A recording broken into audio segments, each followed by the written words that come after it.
Assalamualaikum warahmatullahi wabarakatuh. Di sini kami dari kelompok Princess akan mempresentasikan mengenai tugas besar analisis jarak waktu kami yang berjudul Implementasi Algoritma ARIMA untuk Identifikasi Pergerakan Nilai Tukar USD per IDR. Berikut anggota tim kami. Yang pertama ada Azahra Sabrina Anggara, kedua ada Adera Hadul Aisyah, dan ketiga ada saya sendiri, Siti Nurkomariah. Yang melatar belakangi pengambilan tugas besar dengan tema ini adalah yang pertama, nilai tukar USD per IDR berpengaruh besar terhadap stabilitas ekonomi Indonesia. Kemudian, fluktuasi kurs memengaruhi perdagangan, inflasi, dan keuangan nasional. USD per IDR juga merupakan indikator utama stabilitas ekonomi makro. Kemudian, pergerakan kurs berdampak langsung pada kebijakan bank negara kita. Rumusan masalah dari tema ini yaitu yang pertama, bagaimana pola pergerakan kurs USD per IDR pada periode 2020 sampai tahun 2025. Yang kedua, bagaimana penerapan metode Box-Jenkins untuk membentuk ARIMA yang akurat. Kemudian yang terakhir, sejauh mana model yang terpilih menghasilkan peramalan yang layak. Tujuan penelitian dari tugas besar ini yaitu yang pertama, untuk mendeskripsikan karakteristik dan tren kurs USD per IDR. Yang kedua, menerapkan metode Box-Jenkins untuk membentuk model yang optimal. Yang terakhir, melakukan peramalan nilai tukar USD per IDR dan mengevaluasi model yang terpilih. Batasan masalah yang membatasi tugas besar ini yang pertama, data kurs harian dengan penutupan USD per IDR. Kemudian dengan periode mulai dari 1 Januari tahun 2020 sampai 5 Desember tahun 2025. Metode yang digunakan yaitu untuk mencari ARIMA non-seasonal dengan tools seperti Python di Google Colab. Nah, berikut tahapan analisis yang kami terapkan. Yang pertama adalah pengumpulan data, kemudian persiapan data, visualisasi data untuk melihat plot ACF dan BACF-nya, kemudian uji stasioner terhadap variansi dengan menggunakan box. Nah, apabila tidak stasioner, maka dilakukan transformasi hingga stasioner. Kemudian kita juga melakukan uji ADF untuk uji stasioner terhadap rata-rata. Apabila tidak stasioner terhadap rata-rata, maka dilakukan differencing. Setelah dipastikan bahwa datanya sudah stasioner terhadap variansi dan rata-rata, maka bisa dilakukan identifikasi order dengan melihat lag dari plot PACF dan ACF-nya. Dari situ kita dapat mengidentifikasi calon model, kemudian setelah mendapatkan calon-calon model, kita mengidentifikasi model terbaik dengan AKIK.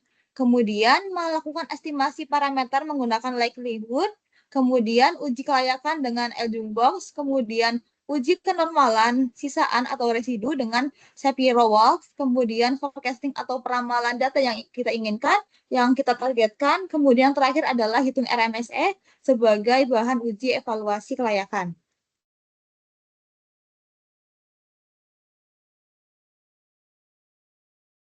Berikut plot data. Yang pertama ada grafik rata-rata kurs periode 2020 sampai 2025. Di sini dapat dilihat bahwa rata-rata kurs USD per IDR per tahun menunjukkan tren naik setelah penurunan yang signifikan pada 2020 sampai 2021 yang mungkin terjadi sebab pandemi. Kemudian untuk selanjutnya kursnya cenderung naik. Kemudian yang kedua ada grafik rata-rata kurs per bulannya selama periode yang sama yaitu tahun 2020 sampai tahun 2025. Di sini kurs menunjukkan bahwa kurs per bulan naik mulai dari kurang dari 14.000 rupiah per dolar hingga sekarang lebih dari 16.000 sampai 16.500 dengan fluktuasi yang cenderung tinggi.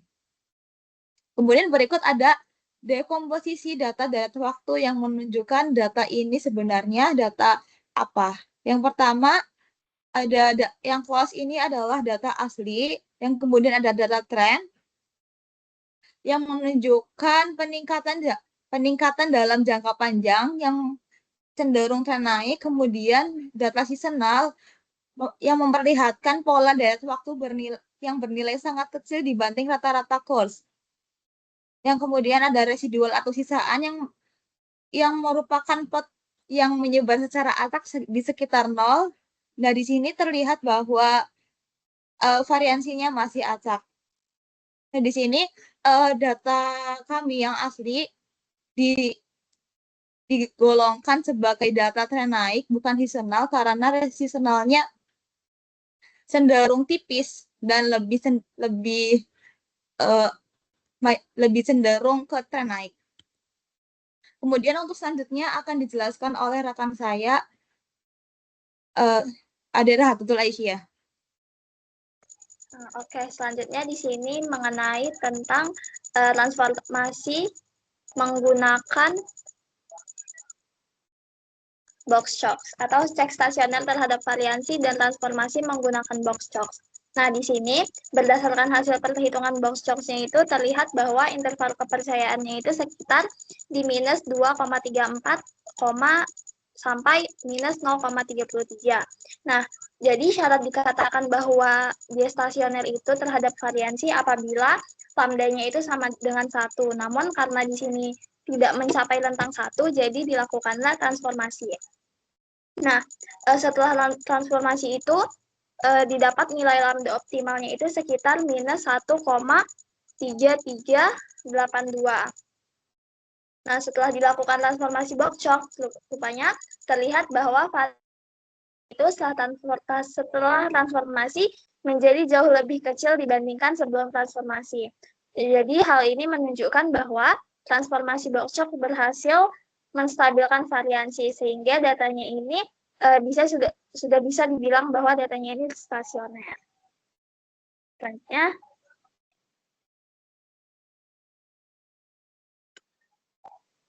Selanjutnya di sini ada uji kestasioneran data ADF.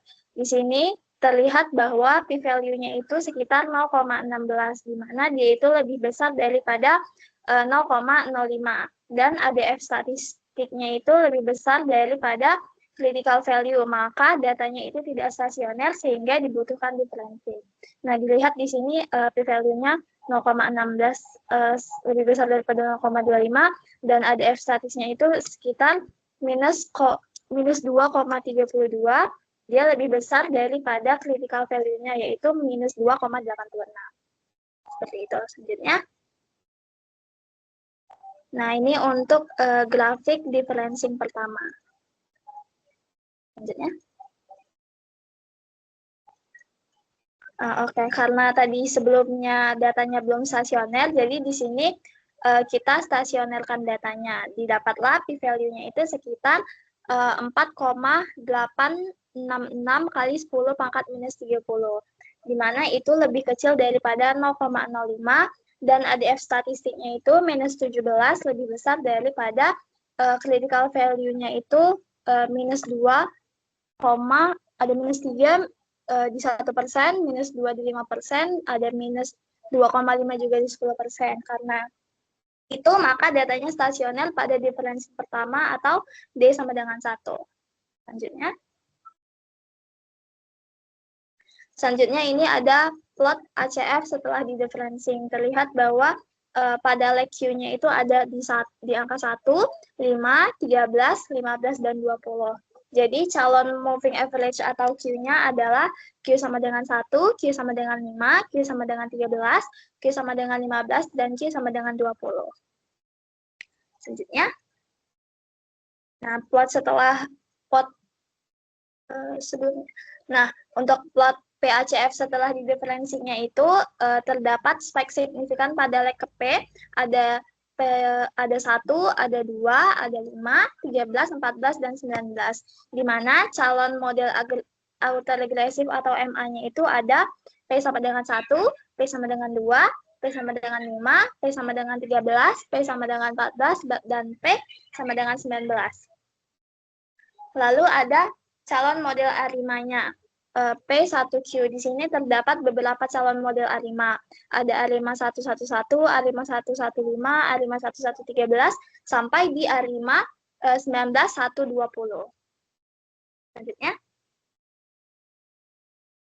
Selanjutnya ini ada pemilihan model berdasarkan nilai AKK Information Criterion atau AIC. Nah, dari hasil model evaluasinya ini, model yang terbaik itu dilihat dari model yang paling kecil. Nah, di model yang paling kecil ini terdapat A5 111 yaitu minus 39.200,53. Tapi masih ada model alternatifnya. Selain itu, model alternatifnya itu ada A5511, A51911, dan A51115. Untuk selanjutnya akan dijelaskan oleh teman saya, Azahra Sabrina.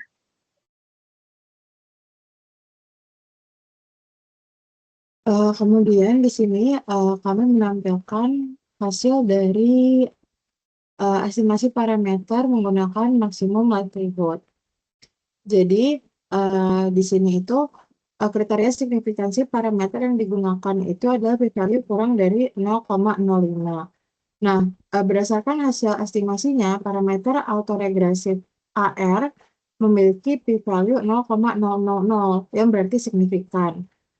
Hal ini menunjukkan bahwa kedua komponen tersebut kontribusi dalam membentuk model ARIMA 1,1,1 yang digunakan. Selanjutnya, selain uji kelayakan, kami juga melakukan uji kenormalan residual menggunakan uji Shapiro-Wilks. Nah, pada uji ini, residualnya dikatakan berdistribusi normal apabila p-value lebih besar dari 0,05. Nah, hasil dari pengujian menunjukkan bahwa p-value yang diperoleh lebih kecil dari 0,05 sehingga residualnya tidak berdistribusi normal. Selanjutnya, di slide ini adalah hasil dari forecasting course USD atau IDR menggunakan model ARIMA 1,1,1.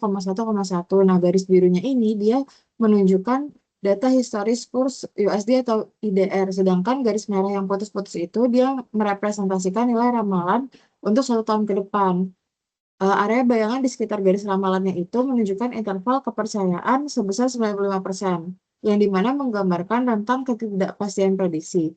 Berdasarkan hasil peramalan, kurs IDR atau USD ini diprediksi cenderung stabil pada kisaran 16.678 hingga 16.680 rupiah selama periode peramalan.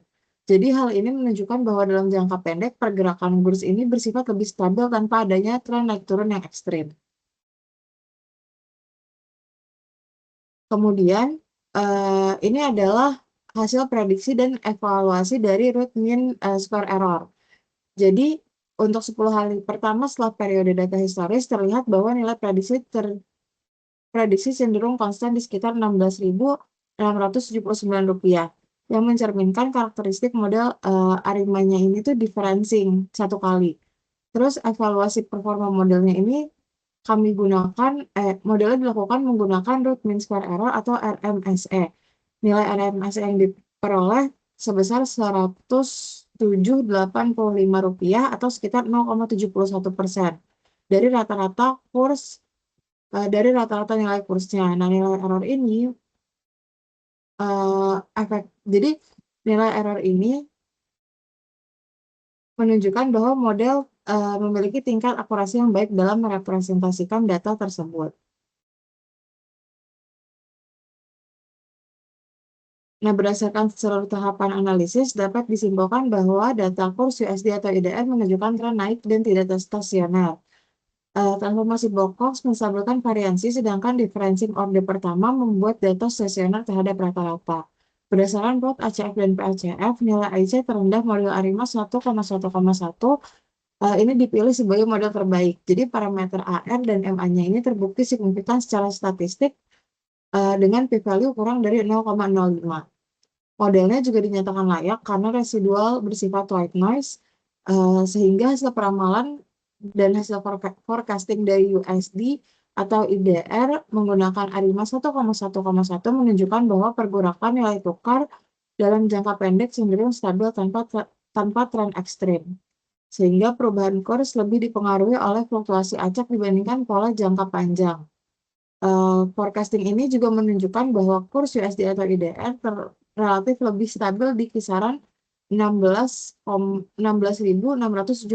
hingga 16.680 rupiah dengan akurasi yang baik, yaitu di RMSS 107,85 rupiah dengan error kurang lebih 0,71%. Terima kasih. Sekian dari kelompok Princess. Maaf bila ada salah-salah kata atau penyampaian. Wassalamualaikum warahmatullahi wabarakatuh.